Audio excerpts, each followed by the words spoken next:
todos, bienvenidos a este nuevo video. Este es el primer video de 4 que voy a hacer, donde están completamente entrelazados, debido a que en el primero voy a hacer el estado de costos, en el segundo el estado de resultados, en el siguiente el flujo de caja y en el último el estado de situación financiera o balance general. Por medio de un ejercicio de producción vamos a crear una empresa. La creamos, decimos que empieza su actividad desde cero y elabora una cantidad de unidades, un producto que no le vamos a dar nombre, pero vamos a desarrollarlo de tal manera que se puedan unir los 4 estados financieros. Inicialmente observan en una hoja Excel la información general para poder desarrollar los 4 ejercicios. Decimos que se crea una sociedad, un número de personas, unos socios, unos accionistas, inversionistas, deciden reunirse y crear una empresa. La idea es que esta empresa genere un producto, todo el proceso que se lleva a cabo para realizar un producto, cualquiera que sea este, por lo tanto refleja una empresa industrial o una empresa de producción. Decimos que para el primer periodo, entonces todas las compras que hagamos van a ser de contado. Los pagos en general van a ser todos de contado, el 100%, y todas las ventas que realice la empresa también serán 100% de contado.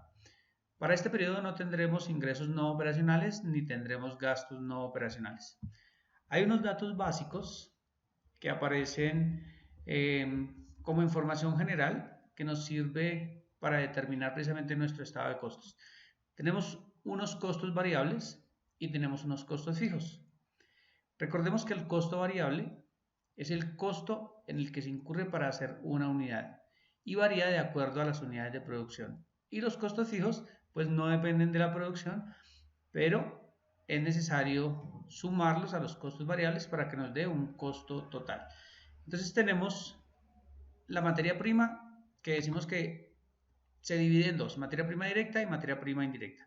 La materia prima directa va a tener unos costos variables de 23.400 unidades monetarias o pesos, refiriéndonos a la moneda nacional que hay aquí en Colombia. Pero podríamos trabajarlo dólares o unidades monetarias para que nos sirva para cualquier otro país o para hacer un ejercicio dinámico y académico. Tenemos una materia prima indirecta y la materia prima indirecta dice que tiene unos costos variables de 200 unidades monetarias o de 200 pesos, pero que ni la materia prima directa ni la indirecta tiene costos fijos. Una mano de obra que tiene costos variables de 3.900 unidades monetarias y no tiene costos fijos. Tenemos una mano de obra indirecta y la mano de obra indirecta no tiene costos variables, pero incurre en unos costos fijos de 3.800.000. Tenemos otros costos indirectos de fabricación, donde aquí sí tenemos 1.600 unidades monetarias como costo variable y como costo fijo 8 millones de unidades monetarias. Los gastos de administración no tienen costos variables, pero sí tienen unos costos fijos de 7.500.000. Los gastos de ventas, decimos que tiene unos costos variables de 2.000 unidades monetarias y costos fijos de 6.200.000. Por otro lado, dentro de la información tenemos que el precio en el que se va a vender cada unidad de producto, una vez se realice, el precio de venta será de 40.000 unidades monetarias o 40.000 pesos para este caso. Que el capital invertido que han utilizado los socios que han fundado esta empresa es de 126 millones que han dado en efectivo. Adicional a esto, pues han dado unos muebles y enseres por 9 millones de pesos o 9 millones de unidades monetarias y una bodega de 15 millones de pesos o unidades monetarias. Por otro lado, tenemos una tasa de impuesto o una provisión de impuesto para el estado de resultados del 33%, donde en el estado de resultados lo especificaremos precisamente después de la utilidad antes de impuesto. Otra información adicional que tenemos aquí es que la compra de materia prima para el periodo va a ser de 5.000 unidades. O sea, compraremos suficiente materia prima de tal manera que nos alcance para hacer 5.000 unidades. Pero que iniciaremos producción de 4.300 unidades. Y de esas 4.300 unidades, pues vamos a terminar únicamente 3.962 unidades. Y de esas que terminamos, vamos a vender 3.708 unidades. Con esta información, entonces ya tenemos los datos suficientes para empezar a desarrollar el estado de costos, el estado de resultados, el flujo de caja y el balance general. Entonces, para hacer el estado de costos, hay que recordar que los estados financieros deben tener un encabezado, y ese encabezado inicialmente viene siendo el nombre del estado financiero, que en este caso se llama estado de costos de producción, que además debe tener el nombre o la razón social de la empresa, el nombre como tal, si es una empresa asociada en comandita simple, una sociedad anónima simplificada, una sociedad limitada, depende del tipo de sociedad que tenga, de acuerdo a las políticas, debe aparecer en la parte superior el nombre de la organización. Por otro lado, debe llevar la fecha de elaboración. Entonces recordemos que el estado de costos es un estado financiero es específico porque no es un estado financiero que se presente directamente a las entidades gubernamentales o que muchas empresas lo soliciten, sino que es un estado financiero que lo hace la misma organización para llevar a cabo un control de sus mismos procesos. Entonces es un estado financiero específico, pero eso no implica que no deba llevar un periodo. Entonces, ese periodo en el que se realiza el estado de costos es el mismo periodo en que se debe realizar el flujo de caja y el estado de resultados. Por lo tanto, en el encabezado debe aparecer también la moneda nacional, puede ser dólares, yenes, euros o pesos, como es en este caso, pero podríamos especificarlo como miles de pesos o en millones de pesos si es el caso en que lo vayamos a expresar de acuerdo a las cifras que tengamos aquí estipuladas. Muy bien, entonces el estado de costos, como pueden ver, tengo aquí un periodo 0 y un periodo 1 o año 0 y año 1, donde podríamos decir que el periodo 0 es el periodo en que se constituye la sociedad. ¿Sí? Desde cuando se reúnen los socios y dicen vamos a montar una empresa y esta empresa va a ser con esta razón social y con esta actividad económica. Entonces, la actividad económica puede ser comercial, puede ser de servicios o puede ser industrial. En este caso es industrial, entonces digamos que ese periodo en que ellos se reúnen para hacer la constitución de la empresa se llama periodo 0. Por lo tanto, no es un periodo en que la empresa lleve a cabo operaciones. Por lo tanto, en el estado de costos no aplicaría nuestro periodo 0, solamente periodo 1. Con esta información, entonces vamos a desarrollar el periodo 1 del estado de costos y luego miraremos el estado de resultados. Entonces decimos que el inventario inicial de materia prima, como la empresa hasta ahora está iniciando, pues no tiene absolutamente nada de inventario inicial, entonces la cifra sería 0. Las compras de materia prima vendría siendo, entonces con la información que tenemos anteriormente, dice que vamos a comprar materia prima para 5.000 unidades. Entonces debemos coger las 5.000 unidades y multiplicarlas por la sumatoria tanto de la materia prima directa, que son 23.400 pesos, más la materia prima indirecta, que son 200 pesos. La sumatoria de los dos es lo que nos va a dar la materia prima para una unidad, pero como vamos a comprar 5.000, entonces lo multiplicamos y nos da 118 millones. Muy bien. La materia prima disponible vendría siendo entonces la sumatoria entre el inventario inicial de materia prima más la materia prima que tenemos disponible. Ya con la materia prima disponible, entonces, como esto lo estamos haciendo durante un periodo, recuerden que el estado de costos dice que se hace, aquí hablamos de años, de periodos de años. Entonces podemos decir que simulando, esto va desde enero 01 al 31 de diciembre. ¿Listo? ¿De qué año? del año 1, es el año 1 de operaciones de la empresa. Por lo tanto, entonces aquí vamos a decir, como este es un historial de lo que sucedió en la empresa, podemos decir que el inventario final de materia prima es el 31 de diciembre. ¿Con qué inventario quedó o terminó de materias primas la empresa? El inventario final de materia prima, entonces sería la diferencia entre la compra de materia prima que hicimos para 5.000 unidades menos las 4.300 unidades que empezamos a producción. Esa diferencia serían en unidades las que me quedaron en inventario final de materia prima. Pero como aquí necesitamos es el valor en pesos, entonces a esa diferencia lo vamos a multiplicar por la suma de la materia prima directa más la materia prima indirecta, que fue lo que compramos, que en este caso pues serían 23.600 unidades monetarias o 23.600 pesos.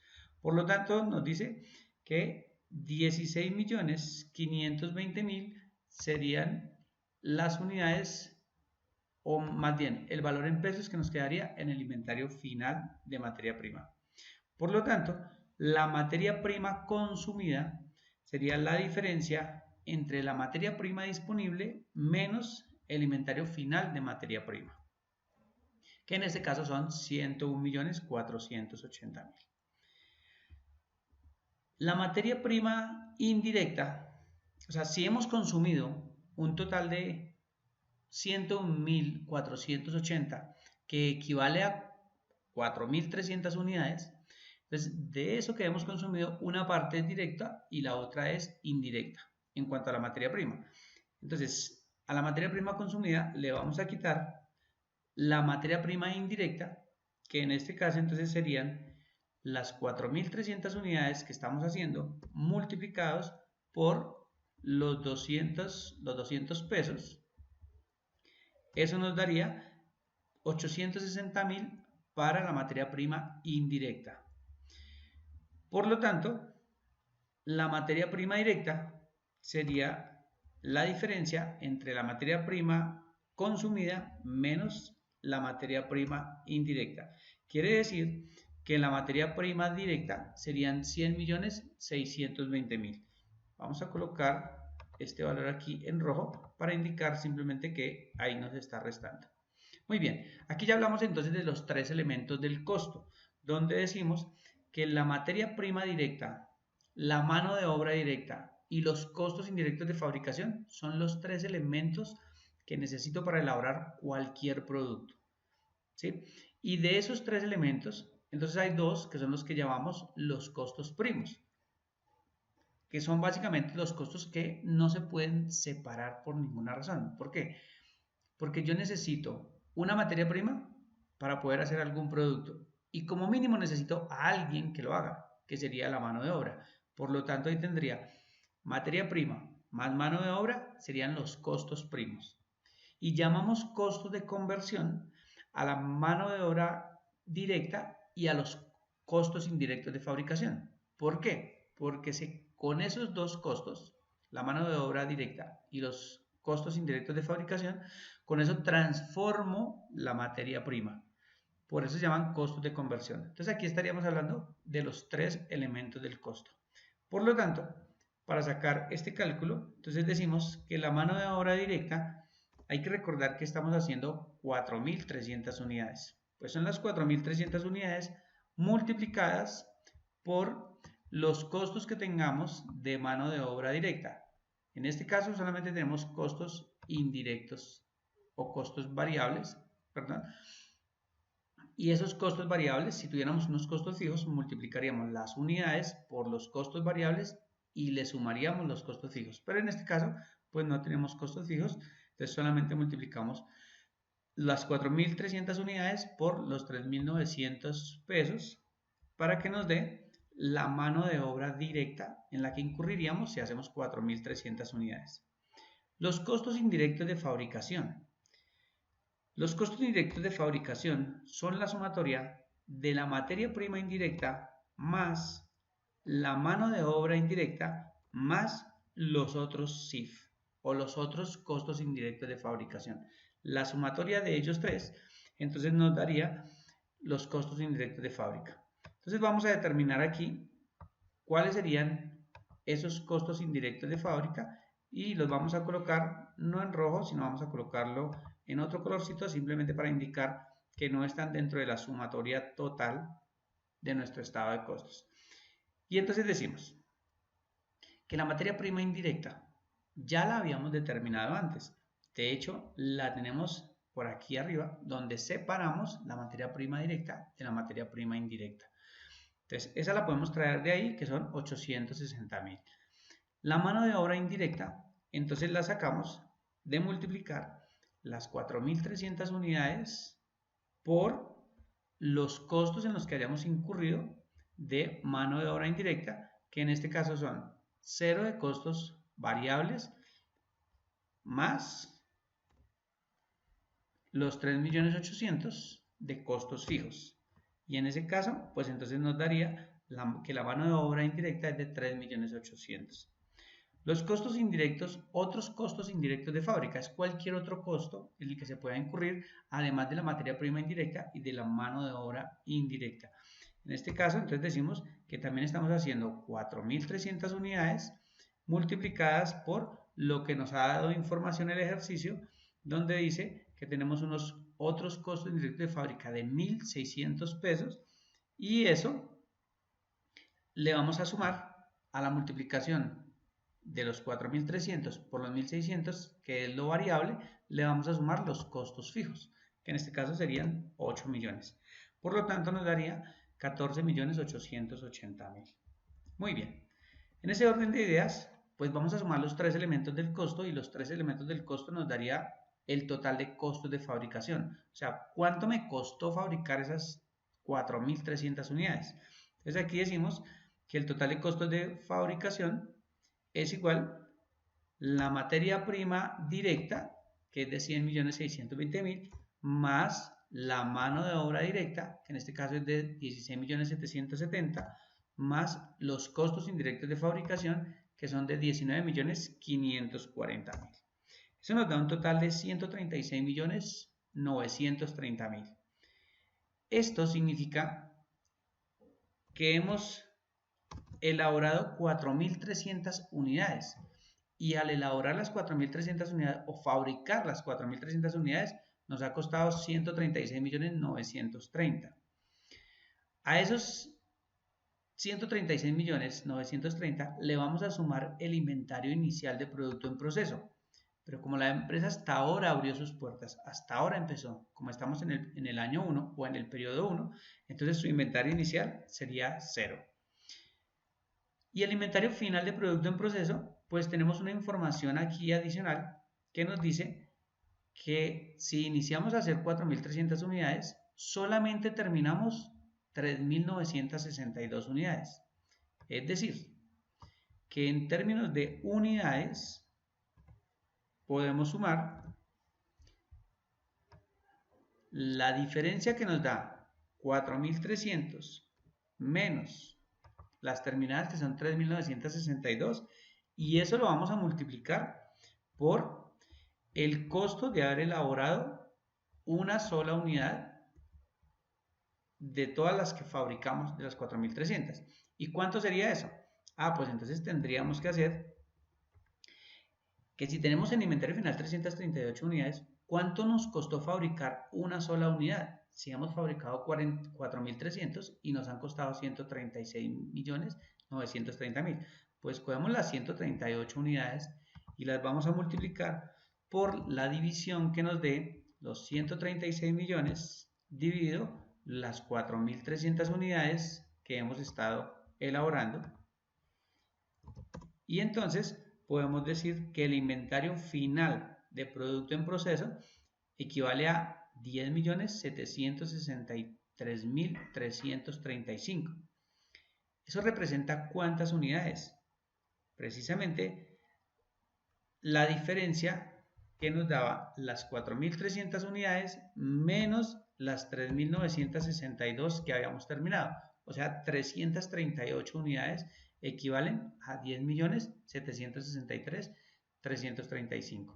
Recordemos que la división que hay entre 136.930.000 dividido las 4.300 unidades nos está dando un costo unitario prácticamente de 31.844 unidades monetarias. ¿Sí? Ahí nos da unos decimales, pero recuerden que Excel toma todos los decimales como tal.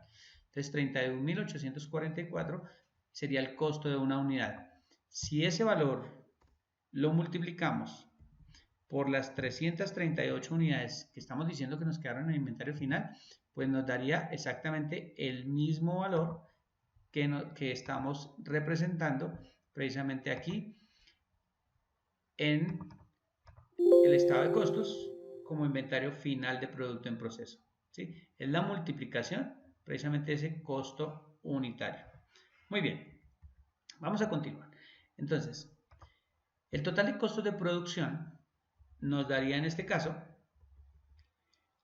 la sumatoria entre el total de costos de fábrica más el inventario inicial de producto en proceso, que recuerden que no teníamos nada, menos el inventario final de producto terminado. Y eso nos da 126.166. Bueno, vamos a colocar aquí en rojo el valor que nos indica que estamos restando. Muy bien. Entonces, al total de costos de producción significa que esto básicamente son las unidades que sí hemos terminado. Recordemos que son 3.962 unidades las que hemos terminado. ¿Sí? Este es producto, prácticamente producto terminado, el total de costos de producción. Y a ese total de costos de producción, entonces le vamos a sumar el inventario inicial de producto terminado. ¿Cuánto teníamos? Pues como este es el primer periodo, no teníamos absolutamente nada. Pero el ejercicio nos dice que de 3.962 unidades que terminamos, solo vendimos 3.708. Por lo tanto, esa diferencia es la que nos va a dar el inventario final de producto terminado. Entonces, hacemos la diferencia y decimos, pues simplemente para determinar cuántas son las unidades, 3.962 menos 3.708 quiere decir que nos quedaron 254 unidades. Vamos a colocarlas aquí al lado, solamente para tenerlas como referencia. Pero esas 254 unidades representan ¿qué valor? Pues si 126.166.665 representa 3.962 unidades, ¿cuánto nos costó una? Vamos a hacer aquí la división y decimos que 31.844. Observen que es el mismo valor que teníamos precisamente de las unidades terminadas, de las unidades fabricadas. Es exactamente el mismo. ¿Por qué? Porque el inventario inicial es 0. Ya cuando hagamos el segundo periodo, vamos entonces a ver lo que en algunas clases hemos aprendido que se llama el juego de inventarios o los métodos de inventario que son WEPS, PEPS y promedio ponderado. Hoy en día las empresas solo utilizan promedio ponderado. ¿Sí?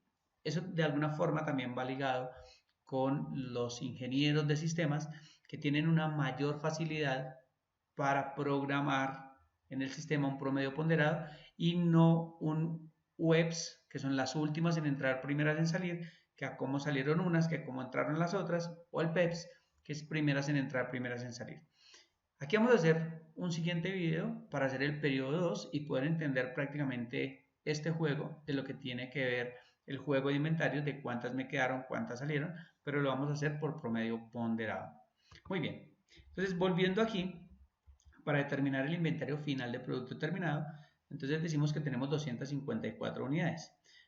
Pero esas 254 unidades, solo para dejarlo aquí formulado, ya que lo estamos haciendo en Excel, les decimos que esa diferencia la multiplicamos por el costo unitario, que es la división de los 126 millones, dividido las 3.962 unidades, que fue lo que terminamos, y eso nos daría el valor en pesos del inventario final de producto terminado, que son 8.088.423. Por lo tanto, ahí ya podemos determinar cuál sería nuestro costo de ventas.